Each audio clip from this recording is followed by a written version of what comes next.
वंदे मातरम। शिक्षक साथियों और शिक्षा जगत से जुड़े अन्य कर्मचारी साथियों, जैसा कि आपको पता है, विद्यालयों में वार्षिक परीक्षा संपन्न हो चुकी है और रिजल्ट तैयार करने का कार्य जारी है। इस संबंध में मेरे पास आज भी कई साथियों के कॉल्स और मैसेज वगैरह आए थे, कुछ कमेंट्स भी आए थे कि कक्षा 29 से संबंधित जो भी नियम वगैरह है वो थोड़े से एक बार रिवाइज करवा दिया जाए। तो मैं आपको आज जो भी कक्षा 29 के नियम है, उत्तीर्णता के नियम है, इसके अलावा मेडिकल के क्या रूल्स है वो भी बताऊंगा। और इसके अलावा कुछ इंपॉर्टेंट जानकारी जो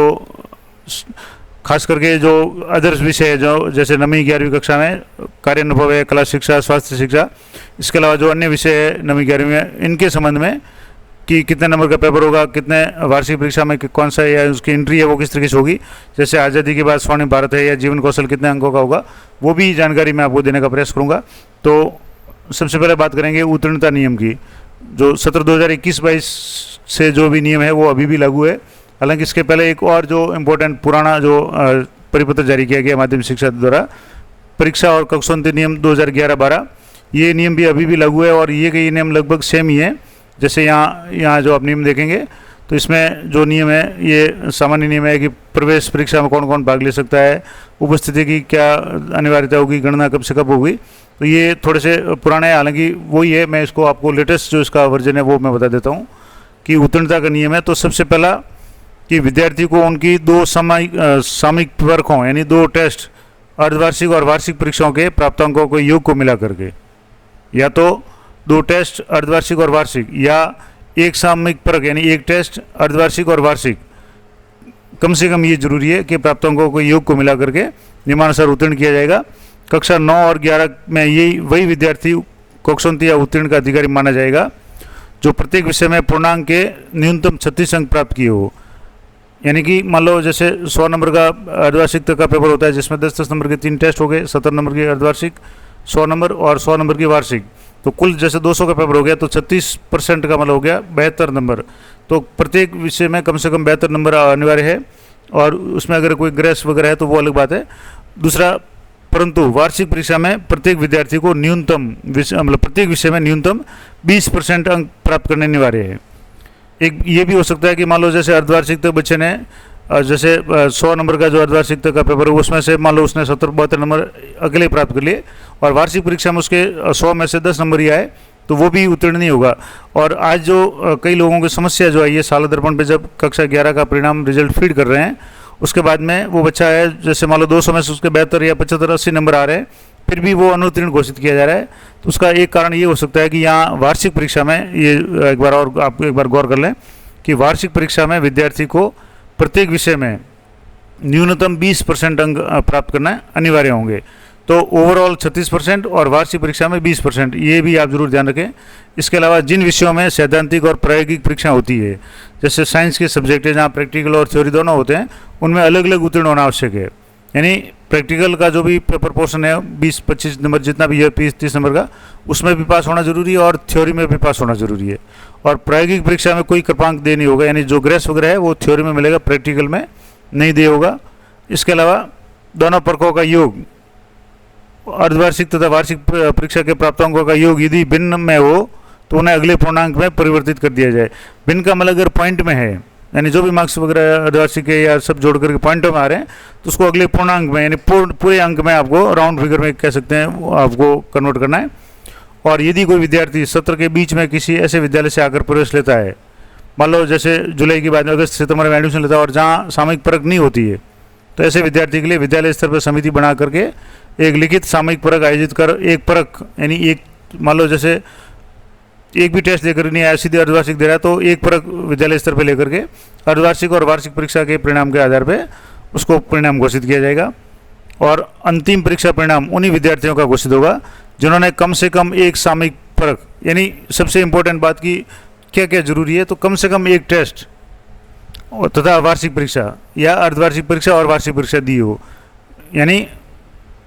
एक टेस्ट और वार्षिक परीक्षा या अर्धवार्षिक और वार्षिक परीक्षा दोनों दी हो, ये कम से कम होने जरूरी है, तभी वो उत्तीर्ण माना जाएगा। इनमें से अगर नहीं है तो जैसे मान लो वार्षिक परीक्षा में उत्तीर्ण नहीं बैठता है तो वो किसी भी हालत में पास नहीं माना जाएगा। अगर मान लो अर्धवार्षिक में चूक जाता है और टेस्ट दिए हैं और वार्षिक देता है तो भी वो अगर नंबर न्यूनतम लाता है तो पास माना जाएगा। और अगर वार्षिक अर्धवार्षिक में परीक्षा में बैठ रहा है और टेस्टों में नहीं दे रहा है टेस्ट, और नंबर उसके अच्छे आ रहे हैं, यानी पासिंग मार्क 72 से ऊपर आ रहे हैं, तो भी वो पास हो सकता है। इसके अलावा जो अतिरिक्त विषय है, जैसे कला शिक्षा है, स्वास्थ्य, शारीरिक शिक्षा, जीवन कौशल इत्यादि विषयों में विद्यार्थी को वार्षिक परीक्षा के कुल 100 अंकों में से प्राप्त अंकों के आधार पर A+ से लेकर के D तक ग्रेडिंग की जानी है। और यदि कोई विद्यार्थी वार्षिक परीक्षा में इन विषयों में अनुपस्थित हो परंतु अन्य विषयों में उत्तीर्ण हो तो विद्यार्थी को D श्रेणी मानकर उत्तीर्ण कर दिया जाए। मान लो जैसे जो मेन विषय है, हिंदी, गणित, सामाजिक विज्ञान जो भी या सब्जेक्ट वगैरह है, वो सारे उसने उत्तीर्ण किए हुए हैं, और किसी भी कारण से इनमें से किसी पेपर में अगर वो उपस्थित नहीं हो पाता वार्षिक परीक्षा में, तो उसको D ग्रेड दिया जाएगा, तो भी वो उत्तीर्ण माना जाएगा। और राज्य सरकार द्वारा नव क्रमोन्नत विद्यालयों और माध्यमिक शिक्षा बोर्ड द्वारा आयोजित माध्यमिक शिक्षा की पूरक परीक्षा, खास करके जो सप्लीमेंट्री एग्जाम उसका जो रिजल्ट लेट आता है, जैसे मान लो गत साल 10वीं में बच्चा था, उसका रिजल्ट सप्लीमेंट्री का लेट आया और इस साल 11वीं में वो जैसे एग्जाम दिया 11वीं का, और परिणाम विलंब से घोषित होने के कारण विद्यार्थी को नियमानुसार प्रवेश लेने से पूर्व जो परख या परीक्षा हो चुकी है,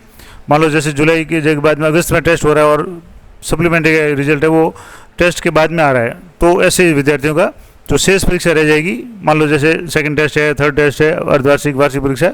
उन परीक्षाओं के पूर्णांकों के आधार पर उसको उत्तीर्ण घोषित किया जा सकेगा। इसके अलावा Rajasthan state open school Jaipur या राष्ट्रीय मुक्त विद्यालय शिक्षा संस्थान भारत सरकार से 10वीं उत्तीर्ण कर विलंब से जो प्रवेश लेते हैं, यानी मान लो उसका रिजल्ट लेट आता है और वो 11वीं में लेट एडमिशन ले रहा है, अर्धवार्षिक परीक्षा से पूर्व अगर वो एडमिशन ले रहा है तो उसका परिणाम है वो अर्धवार्षिक और वार्षिक दोनों को मिला करके किया जाएगा। हालांकि जो तीसरा टेस्ट होता है खास करके 11वीं क्लास में, तो वो तो अर्धवार्षिक के बाद होता है, तो वो भी वो दे सकता है। पहला और दूसरा टेस्ट अगर नहीं दिया है लेकिन अर्धवार्षिक वार्षिक अगर दे रहा है और उसमें अगर पूरे अंक प्राप्त कर रहा है तो वो उत्तीर्ण घोषित किया जाएगा। अब रुग्णता प्रमाण पत्र से संबंधित, यानी कोई मेडिकल है, कोई बच्चा है बीमार रह जाता है, तो यदि कोई विद्यार्थी कक्षा 9-11 में अपनी रुग्णावस्था के कारण किसी सामयिक परख यानी मान लो टेस्ट में या अर्धवार्षिक परीक्षा में सम्मिलित होने की स्थिति में नहीं है, मान लो वो बीमार रह गया, अस्पताल में एडमिट है और अर्धवार्षिक परीक्षा नहीं दे पाता है, तो उसे उक्त परीक्षा प्रारंभ होने की तिथि से 1 सप्ताह की समय अवधि में रुग्णता प्रमाण पत्र प्रस्तुत करना होगा, यानी उस समय का मेडिकल सर्टिफिकेट प्रस्तुत करना होगा। और यदि कोई विद्यार्थी अंतिम वार्षिक परीक्षा में स्वास्थ्य कारणों से सम्मिलित नहीं हो पाता है तो वह उक्त परीक्षा प्रारंभ होने की तिथि से 1 सप्ताह में की समय अवधि में रुग्णता प्रमाण पत्र देकर पुनः परीक्षा में बैठ सकता है। यानी अगर अर्धवार्षिक में नहीं बैठता है तब तो वार्षिक और टेस्ट देता है तब तो काम चल जाएगा, लेकिन अगर मान लो वार्षिक में नहीं बैठता है तो उसके लिए फिर अलग से पुनः परीक्षा होगी और वो मेडिकल सर्टिफिकेट के आधार पर होगी 1 सप्ताह के बाद में। अब बात करेंगे कृपांक या ग्रेस की। तो कृपांक के लिए कुछ जो सामान्य शर्तें हैं जो अधिकांश लोगों को ध्यान में नहीं है कि विद्यार्थी का आचरण और व्यवहार उस सत्र में उत्तम होना आवश्यक है। यानी कृपांक यानी कृपा दृष्टि उसी को मिलती है जो उसका आचरण व्यवहार सही हो, तो कृपांक है वो उसके लिए आचरण व्यवहार अच्छा होना चाहिए। इसके अलावा अधिकतम 2 विषयों में कृपांक दिए जा सकते हैं, और उसमें भी क्या नियम है कि कक्षा 9वीं और 11वीं में एक विषय में असफल अगर विद्यार्थी को हो रहा है तो उसको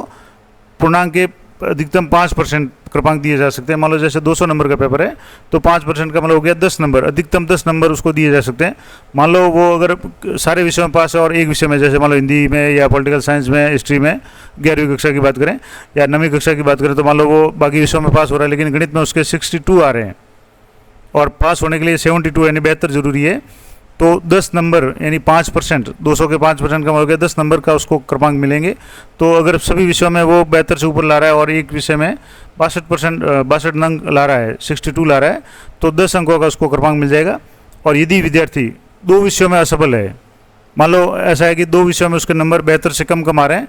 तो 2 संबंधित विषयों में अधिकतम 2% यानी 4 अंक है उसको कृपांक के रूप में दिए जा सकते हैं। शाला दर्पण में जब आप रिजल्ट फीड करेंगे तो ऐसी कोई स्थिति होगी तो ऑटोमेटिकली उसको कृपांक है वो दे दिए जाएंगे अगर इस दायरे में आ रहा होगा तो। इसके अलावा रुग्णता के छूट का लाभ प्राप्त करने वाले विद्यार्थी, अगर कोई मेडिकल सर्टिफिकेट के आधार पर बैठ रहा है या परीक्षा दे रहा है तो उसको कृपांक देनी होगी, और उस विषय में उत्तीर्ण होने पर ही विद्यार्थी अन्य विषयों में कृपांक प्राप्त करने का अधिकारी होगा। यानी एक विषय में जहाँ मेडिकल के कारण उसने छूट लिए तो दूसरे विषयों में कृपांक मिलेगा लेकिन उस विषय में उसको कृपांक नहीं मिलेगा।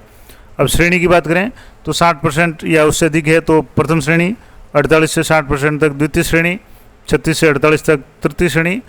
और इसके अलावा 75% या उसके अगर अधिक अंक कोई भी स्टूडेंट किसी विषय में प्राप्त करता है तो उसके लिए डिस्टिंक्शन यानी विशेष योग्यता वो है तो उसके लिए डी अंकित आ जाएगा। अब साला दर्पण पे आप जब ड्राफ्ट या ग्रीन शीट जनरेट करेंगे तो उसमें भी अगर उसके 75% से अधिक अंक बन रहे हैं, 75% का मतलब हो गया 100 में से 75, यानी 150 में से जैसे 200 का अंक है तो 200 में से जैसे अगर मान लो 150 से अगर ज़्यादा नंबर उसके आ रहे हैं तो उसका आगे अपने आप डी लग जाएगा। और यदि कोई विद्यार्थी चिकित्सा यानी सक्षम अधिकारी द्वारा चिकित्सा प्रमाण पत्र के आधार पर रहने के फलस्वरूप किसी सामयिक परक या अर्धवार्षिक परीक्षा में सम्मिलित नहीं हुआ है और उसका श्रेणी स्थान किस तरीके से किया जाएगा, तो जिन विद्यार्थी जिन परीक्षाओं में सम्मिलित होता है उनके पूर्णांक के आधार पर प्राप्त अंकों के अनुसार उसकी श्रेणी है वो और कक्षा में स्थान निर्धारित किया जाएगा, यानी उसका एक तरह से लॉस नहीं होगा। इसके अलावा श्रेणी निर्धारक कृपांक रहित प्राप्त अंकों के वर्ग योग के आधार पर होगा, यानी उसमें कृपांक नहीं जोड़े जाएंगे, यानी कृपांक है श्रेणी निर्धारित करते समय कृपांक नहीं जोड़े जाएंगे। और पूरक परीक्षा उत्तीर्ण विद्यार्थियों को दी जाने वाली अंक तालिका में मुख्य परीक्षा में अर्जित किए गए अंकों के साथ पूरक विषय में न्यूनतम उत्तीर्णांक अंकित कर श्रेणी देते समय नई अंक तालिका जारी की जाए, यानी पूरक की नई अंक तालिका जारी की जाएगी। अब पूरक के भी क्या नियम है कि पूरक परीक्षा अधिकतम 2 विषयों में दी जाएगी और संबंधित विषय में कक्षा 9 और 11 में प्रथम परक से वार्षिक परीक्षा तक के पूर्णांकों में 25% प्राप्त करना अनिवार्य है, तभी इसको पूरक दी जाएगी। यानी कम से कम पहले टेस्ट से लेकर के वार्षिक परीक्षा तक उसके 25% तो अंक आवश्यक है। इसके अलावा परीक्षा का आयोजन तो जो भी कैलेंडर वगैरह होगा वो होगा उसके अनुसार होगा। और परीक्षा उत्तीर्णता यानी वही विद्यार्थी उत्तीर्ण घोषित किया जाएगा जिसने पूरक परीक्षा के प्रत्येक विषय या विषयों में 36% अंक प्राप्त किए हो। पूरक परीक्षा के लिए कृपांक नहीं दिए जाते, तो ये भी एक इम्पोर्टेंट जानकारी या ध्यान रखने वाली बात है कि पूरक परीक्षा में कृपांक यानी ग्रेस नहीं लगता, उसमें 100 में से 36 अंक है तो 36 अंक उसको लाने ही है।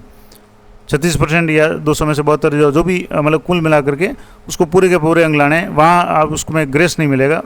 पूरक परीक्षा किसी विषय की होगी उसमें कृपांक या ग्रेस नहीं दिया जाएगा और परीक्षा परिणाम है वो निर्दिष्ट तारीख तक पूरक परीक्षा का परिणाम है वो घोषित किया जाएगा। तो ये तो सारा नियम हो गया। इस संबंध में जो भी साला दर्पण पे प्रविष्टि के संबंध में नियम है, तो मैं जो शुरुआत में मैंने कहा था कि कक्षा 9वीं और 11वीं में कई साथियों को थोड़ी सी समस्या आ रही है, तो मैं एक बार आपको रिवाइज करा देता हूँ कि 9वीं कक्षा की बात करें तो हिंदी, अंग्रेजी, मैथ्स, साइंस, सोशल साइंस और इंग्लिश या मतलब थर्ड लैंग्वेज जो संस्कृत वगैरह है उनमें पहला टेस्ट होगा, दूसरा टेस्ट होगा, फिर हाफ ईयरली 70 नंबर की होगी, तीसरा टेस्ट है वो 10 नंबर का होगा। कुल मिलाकर के 100 अंक अर्धवार्षिक तक और 3 टेस्ट के 100 अंक, 100 अंकों की वार्षिक, कुल मिलाकर के 200 अंकों की परीक्षा होगी और प्रत्येक टेस्ट के अर्धवार्षिक के नंबर है वो फीड करने पड़ेंगे। अन्य विषयों की बात करें तो फिजिकल और हेल्थ, स्वास्थ्य शिक्षा, शारीरिक शिक्षा, इसमें प्रथम द्वितीय टेस्ट अर्धवार्षिक वार्षिक सभी होंगे और 200 अंकों का पेपर होगा। इस तरह से राजस्थान का स्वतंत्रता आंदोलन इसमें भी सारी परंपरा में इसमें भी प्रत्येक विषय का टेस्ट भी होगा और अर्धवार्षिक भी होगी और वार्षिक परीक्षा भी होगी 200 अंकों की। फाउंडेशन ऑफ इंफॉर्मेशन टेक्नोलॉजी, इसमें भी टेस्ट भी होंगे और अर्धवार्षिक परीक्षा भी होगी 70 नंबर की और 100 नंबर की वार्षिक परीक्षा, जिसमें 2 भाग होंगे 70 और 30 का, थ्योरी और जो भी प्रैक्टिकल वगैरह होगा या वाइवा मौखिक होगा, 200 अंक का होगा। अब इम्पोर्टेंट बात SUPW और आर्ट एजुकेशन यानी कला शिक्षा और SUPW की बात करें तो उनमें टेस्टों के कोई अंक नहीं होंगे, टेस्टों के नंबर नहीं लेने, सीधे वार्षिक परीक्षा में 100 अंकों में से इनकी फीडिंग होगी। तो फीडिंग आप करेंगे उसके बाद में जो भी ग्रेडिंग वगैरह है वो ऑटोमेटिक ले लेगा, आपको 100 में से अंक फीड करने हैं दोनों में। ये कक्षा 9th की बात है। अब कक्षा 11वीं की बात करें तो कक्षा 11वीं में जो हिंदी, अंग्रेजी या ऑप्शनल सब्जेक्ट है, जो थ्योरी वाले सब्जेक्ट है, उनमें पहला, दूसरा, तीसरा टेस्ट होगा। इसके अलावा अर्धवार्षिक परीक्षा 70 नंबर की होगी, वार्षिक परीक्षा 100 नंबर की होगी, कुल मिलाकर के 200 की होगी। जो ऑप्शनल ये थ्योरी हो गया। प्रैक्टिकल वाले जो विषय है जैसे विज्ञान की बात करें तो उसमें पहला टेस्ट, दूसरा टेस्ट 10-10 नंबर का, अर्धवार्षिक परीक्षा 70 की होगी जिसमें 50 की थ्योरी और 20 का प्रैक्टिकल, तीसरा टेस्ट 10 नंबर का, फिर वार्षिक परीक्षा 100 की होगी जिसमें 70 नंबर थ्योरी और 30 प्रैक्टिकल की और 200 का अंक होगा। इस तरह से शॉर्ट हैंड है या स्पेशल ऑप्शनल सब्जेक्ट है या टाइपिंग है, इनमें भी लगभग पैटर्न वही रहेगा, थोड़ा सा फर्क रहेगा। अब जो कन्फ्यूजन कई साथियों को हो रहा था, बार बार मेरे पास भी आज फ़ोन आ रहे थे, तो एक तो आज़ादी के बाद स्वर्णिम भारत जो विषय है इसमें सीधी वार्षिक परीक्षा होगी 200 अंकों की और आपकी फीडिंग है मार्क्स की साला दर्पण पे, सीधे वार्षिक परीक्षा में जाकर के 200 अंक में से इसको अंक है वो फीड करने हैं। इस तरह से जीवन कौशल जो विषय उसका भी वार्षिक परीक्षा का पेपर होगा और उसमें भी 100 नंबर का इसके अनुसार जो दिया हुआ है 100 नंबर में से उसको एंट्री करनी है और जो भी इसकी ग्रेडिंग वगैरह होगी वो ऑटोमेटिक आ जाएगी। आपको 100 में से जो भी अंक इसके आ रहे हैं वार्षिक परीक्षा में वो एंटर करना है। तो ये कुछ महत्वपूर्ण जानकारियाँ थी। इसके संबंध में मैंने विस्तार से कक्षा वाइज वीडियो पहले बना रखा है, वो वीडियो आप जरूर देखें। और जो कक्षोन्नति के नियम वगैरह जो थे वो मैंने आपको स्पष्ट बता दिए। साला दर्पण पे अगर मान लो आप फीडिंग करने के बाद में कोई विद्यार्थी के सप्लीमेंट्री आ रही है या अनुत्तीर्ण घोषित हो रहा है जबकि वो बेहतर नंबर अगर प्राप्त कर रहा है, तो आप ये जरूर देखें कि उसके वार्षिक परीक्षा में 20% अंक हो। इसके अलावा अन्य जो भी नियम यहाँ दिए हुए हैं कि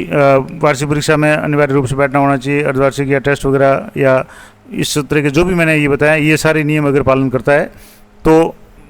उसके रिजल्ट का आपको पता चल जाएगा। अगर कुछ भी उसमें अगर गड़बड़ आ रही है तो भी आपको पता चल जाएगा। तो ये कुछ महत्वपूर्ण जानकारी थी, आशा करता हूँ आपके लिए उपयोगी रहेगी। तो इसी तरह की जानकारी के लिए चैनल पर बने रहें। मिलते हैं नेक्स्ट वीडियो में, तब तक जय हिंद, जय भारत।